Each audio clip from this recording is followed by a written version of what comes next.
Today's topic is my setup for upcoming outdoor season 2026. I'm fully aware of the fact that most of the people are doing those kind of videos or posts at the beginning of the season or prior to it.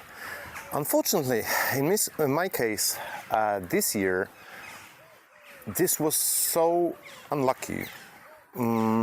First, I was waiting for all the gear pieces to come, to be mounted, so all the setup will be actually done. And then the weather came, there were heavy rains, and I don't think that doing this kind of a video inside of my apartment makes any sense. So, I'm fully aware I'm delayed like 2 months, but even now, it's I think third take on this video, because once the truck came, then a bird landed on my camera. It's like whole world does not want me to make this video, but I'm persistent and I will do it, and I will talk about every piece of gear I'm going to use this year in 2026. Of course, the links to all the equipment pieces you're going to find down below if you want to dive deeper into the specs and so on, so on, so on. But for you to have a full understanding what I'm going to use this year. So, let's start with the base, which is the riser. Uukha XPro 3. Here is the name, XPro 3. 27 inches riser is the universal one. So you can see the spots to mount the sight. You can mount the clicker. So you can use it as Olympic recurve, but it works beautifully as a barbell as well. I love it. I had a little bit of fear, to be honest, because prior to that I was using my Beiter, which is typically barbell riser, designed for barbell archery, and I was wondering how it's gonna work without those kind of features of typically barbell riser, but it works perfectly. I've set up several personal bests on it already. I love it. So, riser first. Then I'm still rocking Uukha Omega limbs, 38 pounds as per sticker, although I'm a little bit overdrawing, so I am around 40. Also full carbon. I've been using them with very, very nice results since September last year. You probably seen the post about that in the video already. I used them at the European Field Championships on my Beiter. Then now they joined the family. Full bow is from Uukha. Now, the string. No changes here. Basically, since the beginning of my career, I'm using the strings from Rainbow Strings. I love them. Great manufacturer. Currently, I'm using the 16 string BCI 6125 with the thread which is anti-slippery. When you're shooting in a mist or sometimes in a rainy day, that helps you, especially in those deep crawls, to not fly your fingers up the strings. I love it. They never let me down. I believe that that's one of the best strings out there, especially for barbell. We have riser, we have limbs, we have strings, so we have base of the bow. Let's move forward. Plunger, of course, Beiter. I do believe that's like an obvious choice for barbell shooters, and I'm telling everyone that this is like the most safe bet you can take, mostly due to resilience. I have two of them, not because I need like a spare one. Just this one is set up for the target shooting and field archery, while the second one is set up for the second type of arrows I'm using for indoor and 3D. So just to make it easy switch, I'm just changing the plunger and everything's fine. So as I said, the resilience is off the charts. They never let me down, never broke, never happened anything to them. And also the micro adjustments, which are very helpful when you're doing those scrolls, for example in field, they work perfectly. The grip I'm using is aftermarket grip from Uukha. There are several of them. You can find them on the website to fit your preferences. They are like similar to other grips out there from the big manufacturers to allow people transit more comfortably between the brands, because various brands are using various kinds of grips, various geometries and so on. So if you are switching, for example, from Hoyt, you can find a grip which is similar to Hoyt and put it on your uukhaarcher, which is very, very nice feature. And I picked one which is called U2D. If anyone is interested, it just fits my style. I really like that throat of grip being very thin. I don't like those wide ones, but it's a very personal thing. I'm not gonna argue with that. Now, biggest addition of the season are, as you probably already noticed, RamRod, and RamRod. So, RamRod joined the global tendency to make some products for barebow. I love it. I love the fact that many manufacturers, even those big ones, are making things for us. Not we have to think about gear that is out there and find a solution how we can use it for barebow. Of course, those two, which is the rubber damper and tungsten damper, I'm going to talk about those in a second, are already there. They are for used for stabilizers on the compound and Olympic records already, but this fits into the barebow circle. We have a rubber damper and a tungsten one. So basically this one is a box. Inside there's a tungsten powder which catches the vibration. I have two sets, same kind, up and lower, to catch up the vibrations and make my bow go quiet.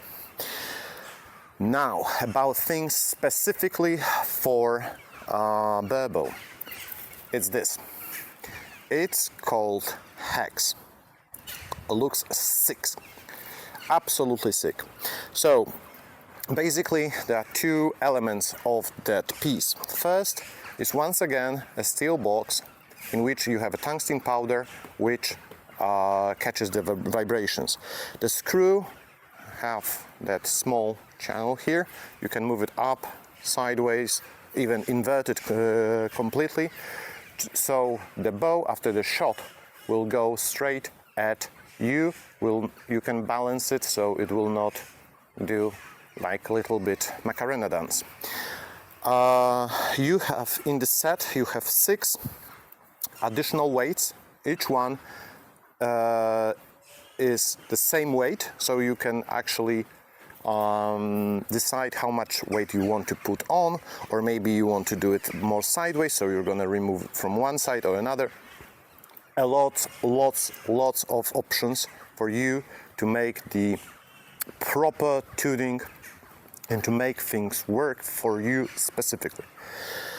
The weight itself is a little bit over half a kilo, 500 grams, and each weight screwed into it is a little bit below 100 grams. Altogether, this whole setup is around 1.1 kilo. Why I have all of those? Honestly, I'm still in the period of testing, so I started with the full weight and see how it's going to affect my shooting. Is it going to be too heavy, maybe too much? There is a chance that I'm going to remove one or two, although for the time being and after my coach watching me shooting, it's very unlikely. Most probably we're going to keep it whole screwed on.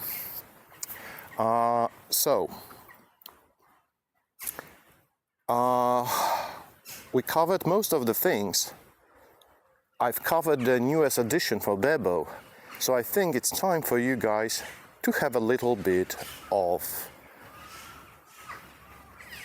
surprise. You want it? Good. See you in a sec.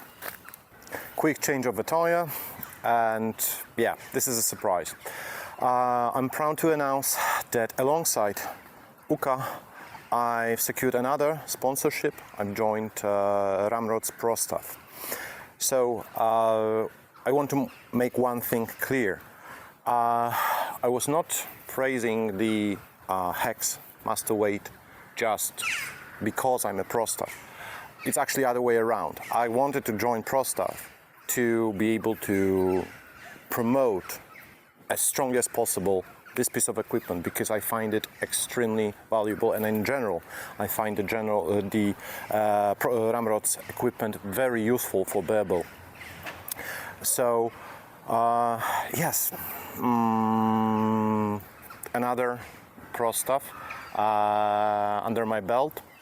I dreamt about it for quite some time, and it finally happened. That being said, let's jump back to the description of the equipment I'm going to use. We stopped at the plunger, so on the bow there's only one thing left, which is the rest. Currently I'm using the Arc System CL10 rest, but during this season I'm going to test two additional ones from other manufacturers, and honestly totally different regarding the idea how the rest works, but I'm not going to spoil the surprise. When the test will be finished, I will let you know what are the results, and if I'm going to switch to one of those two new ones, or I'm going to stay with CL10. So, bow we have fully covered. Two things left. Plunger was from Beiter, so let's go to another Beiter piece of equipment, which is asymmetrical Nocks, which I find one of the most crucial elements for the barebow riser. For barebow archer, of course. Sometimes people ask if there are pieces of equipment that should be used by barebow, because people set up their equipment in various ways. There are various ideas. The barebow is still experimental division. The new ideas are coming basically every day. And I always answer the same thing. Beiter is your manufacturer to go, like 99% of the time, if you want to get good results. And yes, we can argue about that. Some people will say different things, but that's what I believe. So Beiter Plunger and Beiter Nocks, the asymmetricals, are very good for barebow, and you should use them. That's what I think, at least. But this is the Nock, the arrow itself. Basically, for my whole career, I've been using the Victory arrows, apart from short periods when I was testing other models from various manufacturers, but they were only tests. I never switched for a prolonged period of time to anything else. And I'm using the Victory arrows various kinds for various competitions. My basic ones are the VAPs or VAPs. This arrow is actually for field competition. So 100 grain point and a little bit longer vein, 2.5 inch from Jet 6. Also, I'm using Jet 6 veins for everything, starting from target shooting up to indoors. VAPs I'm using for target and for field. For field, the difference is a little bit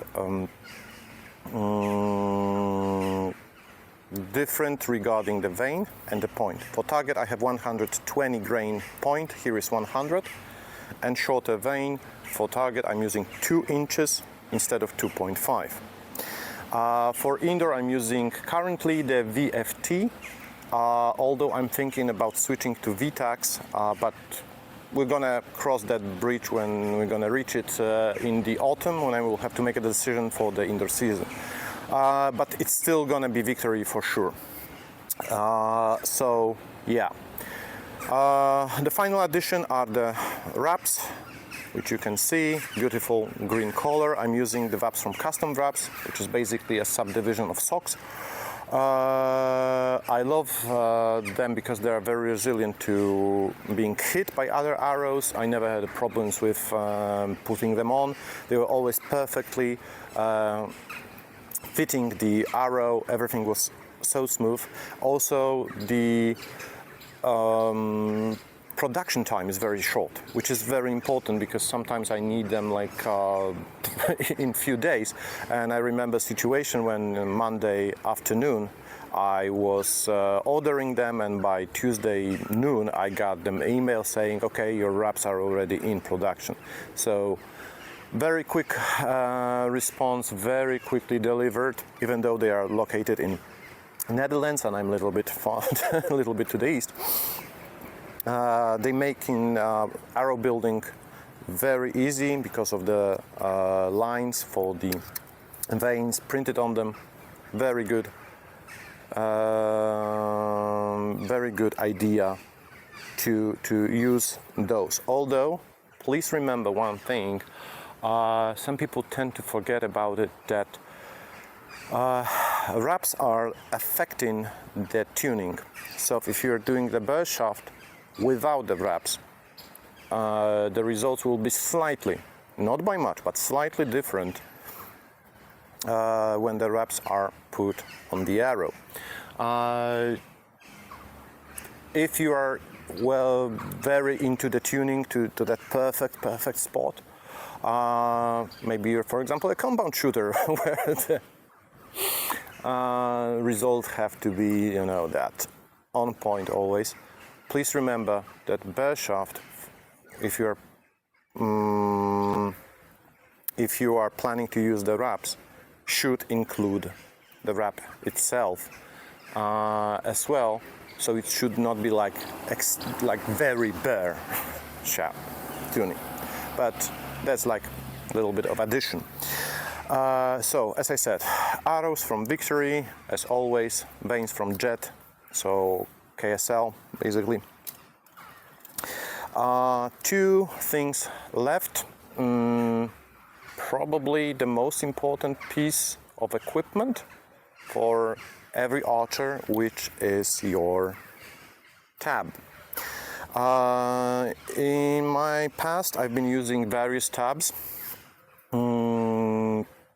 starting from Deckhoot, Barbie, Beacaster,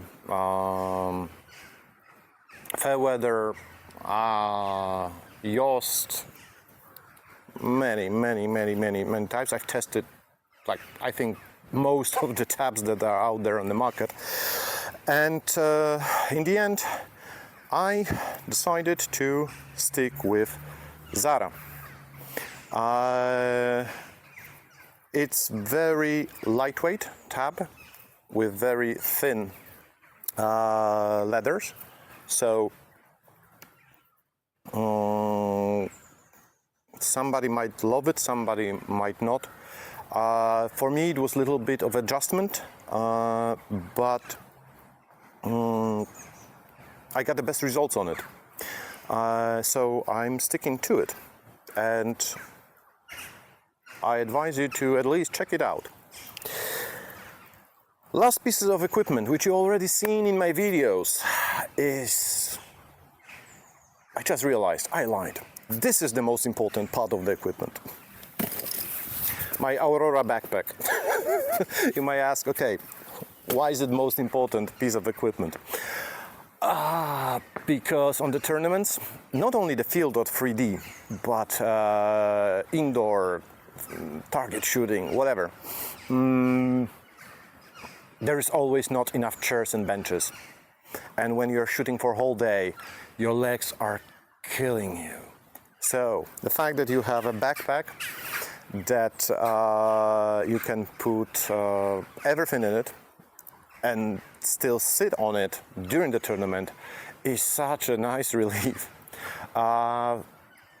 The size of it is absolutely perfect. I'm able to pack for 2 days tournament, so typical like from Friday afternoon to Sunday evening into that backpack, everything, including like a toothbrush and so on, so on, so on. I pack into it. I have my suitcase where I keep my bow and my arrows, but everything else, including my quiver, inside it fits. Also, which is very important for the people who are traveling by plane, the size of this backpack fits the dimensions for most of the airlines, even the cheap ones, which make it suitable for your personal carry inside the plane, so you don't have to pay additional fee to carry it. Love it. Strongly advise to consider adding it to your setup. And I think that's it. I think I've covered everything. If I missed something, forget about some kind of a piece of equipment, please let me know down in the comments, and I will try to cover it in the next video. So for today, I think I'm gonna just jump on the line and shoot some arrows, because it's lovely, lovely weather today, and I need some practice because National Cup round comes in a few days. So yeah, it would be nice to have actually some kind of a good score there. So that's it for today, guys. Catch you on the flip side. Bye.